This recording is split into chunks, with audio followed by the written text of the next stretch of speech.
I only have 2 words for today's episode of My Hero Academia, and that is holy shit. Honestly, I'm speechless. This was an insane episode. It was just holy shit. So much stuff happened. I don't know how they're going to be able to stop the villains. But before I get into it, welcome to NonStopAntonio, where I talk about everything nerdy. If you like content just like this, hit the subscribe button for more, and I hope you enjoy this video. I knew right off the bat that something bad was gonna happen. When Shigaraki woke up at the end of last episode, I knew that Exless was fucking screwed. Exless was just standing there, and he just looked confused at first. I'm like, dude, kill him. He goes to point his move at him like 2 seconds too late, and just gets obliterated. I'm like, yep, saw that coming. You shouldn't be standing next to someone who has disintegration powers that close after he just woke up from a tank that seemingly gave him a lot more power. Like, with all the heroes coming in to help fight the high-end Nomus, I'm like, oh, they're going to get this under control. They're going to take out the high-end Nomus. They're going to finish them off, and they're going to keep going. But no, instead, the one to finish them off was Shigaraki, because he sends off this gigantic shockwave of deconstruction, and he just kills everyone. Well, not everyone, but he kills so many characters. You had the one hero, I can't remember his name, save Eraserhead from dying by like half a second, and then he sacrifices himself and dies. A bunch of heroes died there, and I didn't really pick up which ones, but I'm sure that'll be referenced later to all the heroes that died during that event. Because then you had the shockwave going in the city. You had Deku, or Uraraka, Bakugo, Todoroki, all having to get the hell out of there so they wouldn't die. And I thought like one of the heroes watching the students were going to get axed there. And I was like, holy shit. Like, this is so bad. Deku tried to stop it, doesn't stop it. Todoroki tried to stop it, not going to stop it. Everyone running for their lives, trying to save all the civilians before they can die. And like, this is going to be insane. I have absolutely no idea how the heroes are going to be able to fight Shigaraki now that he can literally disintegrate stuff by just touching it, touching one thing, and it's spreading. Like, I don't know how they can survive this. Shigaraki destroyed the city and the mountain and the freaking hospital, like, all at once. I have no idea how the heroes are going to be able to stop him. He's too OP. Last week, I'm like, is he OP now? He is OP. He's definitely OP, and it's absolutely freaking insane how strong he is.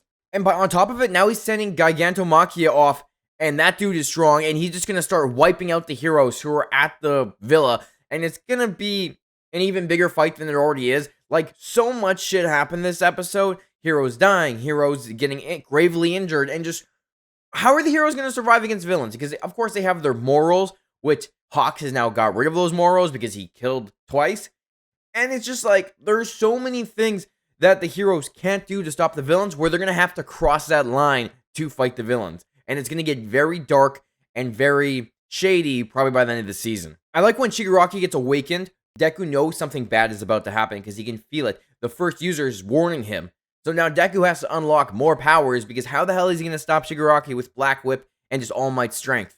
Like, there's no way. He's going to have to unlock more powers because he needs that power to fight him. It's just a lot of shit's going to happen. It's going to be absolutely epic because Deku's that hero that will never stop. He won't give up, and he'll keep fighting till he dies. I mean, he's not going to die, but holy shit, I cannot wait for this to go forward. It's so good. This was such a good episode. Like, it's so goddamn good.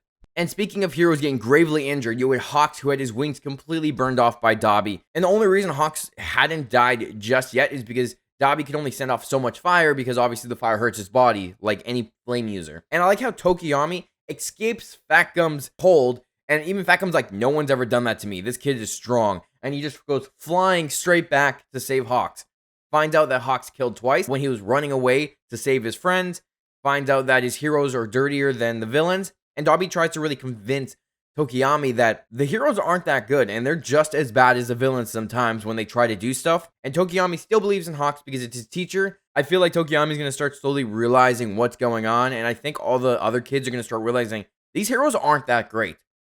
Like, they're all heroes, they want to help people, but they're going to learn that being a hero isn't all sunshine and rainbows. Bad shit does happen, and you do have to cross a certain line to do things.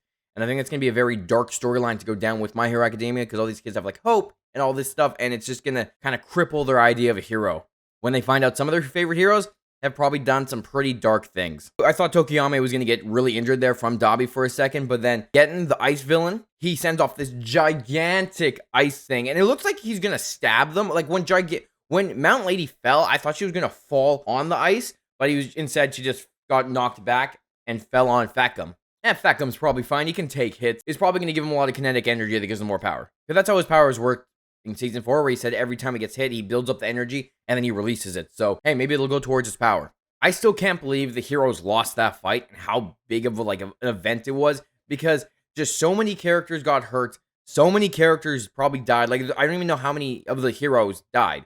I thought President Mike was going to die, but Gran Torino saved him, and I'm like, I was worried that some of our main characters were going to die there. Like, there was just so many instances at that point that were like, oh, Eraserhead might die. President Mike might die, but they just got saved, like barely, and it was really close. And the only people that could really survive this are the people who are flying because they just can't touch any of the decay. It's going to be pretty insane going forward what's going to happen in the season now that Shigaraki's awoken and he can pretty just disintegrate anything in his vicinity. He did get a headache, though, after he used his power, so maybe there is limits to his power. It's going to be absolutely insane.